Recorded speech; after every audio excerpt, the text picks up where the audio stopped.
Welcome to remix king channel. మరో 5 రోజులు దాటితే ఇంటర్నెట్ మీద బ్రతుకుతున్న జీవితాలలో చాలా మార్పులు వచ్చేస్తాయి. జియో అక్కడి నుండి తన ఉచిత సర్వీసులు పూర్తిగా ఆపేస్తుంది. కాల్స్ తప్ప ఏది ఉచితం కాదు. ఇంటర్నెట్ కావాలంటే పైకం చెల్లించాల్సిందే. పోనీ కాల్స్ అయినా ఉచితంగా ఉంటాయి కదా, ఇంటర్నెట్ది ఏముంది అని అనుకుంటున్నారేమో. రీఛార్జ్ చేసుకుంటే తప్ప ఆ కాల్స్ కూడా రాకపోవచ్చు. అంటే ఎటు చేసి మీరు జియో ప్రైమ్ తీసుకోవాల్సిందే. ప్రైమ్ తీసుకోకుండా సింపుల్ జియో వాడితే అది మూర్ఖత్వమే. జియో మళ్ళీ తన వెల్కమ్ ఆఫర్ను పొడిగిస్తుందేమో అనే ఆశలో ఉండటం ఆశ కాదు, అత్యాశ అని చెప్పుకోవాలి. జూన్ వరకు జియో సర్వీసులు ఉండబోతున్నాయని వస్తున్న వార్తల్లో కూడా నిజం లేదు. ఇక జియో సబ్స్క్రిప్షన్ ఎలా తీసుకోవాలో మీకు తెలిసిన విషయమే. మై జియో యాప్లోకి వెళ్ళి జియో ప్రైమ్ మీద క్లిక్ చేసి సబ్స్క్రైబ్ చేసుకోవాలి.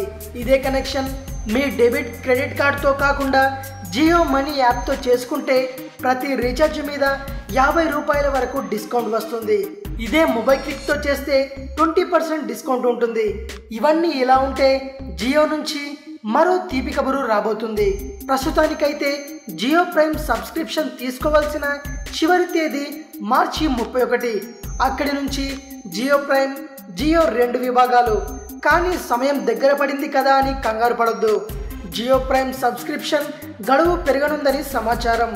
మరో 2-3 రోజుల్లో జియో దీనికి సంబంధించి ఓ ప్రకటన చేయొచ్చు. అయితే ఇదేమీ మన కోసం పెంచుతున్న గడువు కాదు. ఇప్పటి వరకు జియోకి ప్రైమ్ అనుకున్నంత రెస్పాన్స్ రాలేదు.